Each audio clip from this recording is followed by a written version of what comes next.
Okay, hi everyone. So today let's discuss one interesting problem. So it says a tuning fork of frequency 512 Hz is vibrated with a sonometer wire and 6 beats per second are heard. The beat frequency reduces if the tension in the string is slightly increased. The original frequency of vibration of the string is. Okay. What is given? हमारे पास एक tuning fork है and इसका frequency 512 hertz दे रखा है and we have a sonometer wire and let's say the frequency of this sonometer wire is f, so we have to find out the value of this f, right? What is given? Beat frequency, that is 6. What is beat frequency? That is just the difference in frequencies. It means जो difference है 512 and f में, that is given 6.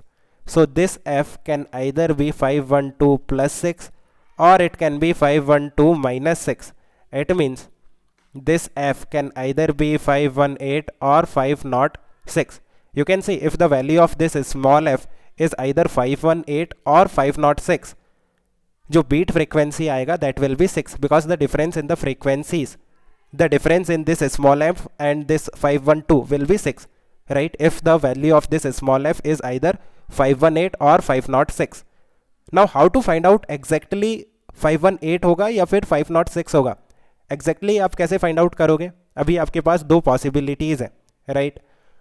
सो उसके लिए आपको एक data given है that if the tension in this sonometer wire increases then जो beat frequency है वो डिक्रीज होगा. नाउ लेट्स से ये जो सोनोमीटर वायर है ना, ये nth हार्मोनिक में वाइब्रेट करता है, देन इसका जो फ्रिक्वेंसी होगा that will be simply NV divided by 2L and V is nothing but the speed of the wave in this sonometer wire. So v को आप under root of T by mu भी लिख सकते हो, tension divided by linear mass density, right? ये काफ़ी बार हमने डिस्कस किया है.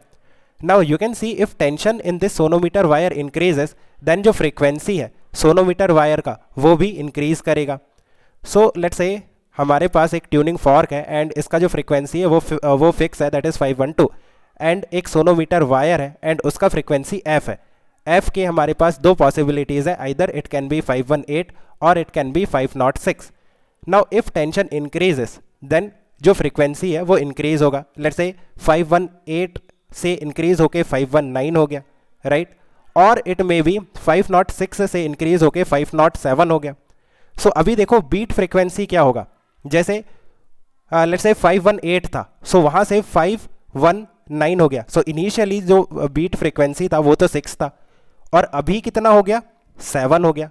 आपको डिफरेंस फाइंड आउट करना है ना, 519 माइनस 512. सो अभी बीट फ्रीक्वेंसी कितना हो गया? 7. इट मीन्स टेंशन के इंक्रीज होने से जो बीट फ्रीक्वेंसी है वो इंक्रीज हो रहा है if this frequency is 518, right? So ये केस नहीं है. आप देखो कौन सा केस है, 506 वाला, बिकॉज इनिशियली जो बीट फ्रीक्वेंसी है वो 6 है. नाउ जब टेंशन इंक्रीज हुआ सो जो फ्रीक्वेंसी है वो कितना हो गया? 507. अभी यू कैन सी जो बीट फ्रीक्वेंसी आएगा वो कितना आएगा? Simply 5, that is 512 minus 507. So we can say कि टेंशन के इंक्रीज होने से जो बीट फ्रीक्वेंसी है वो डिक्रीज होगा इफ फ्रीक्वेंसी इज 506, राइट?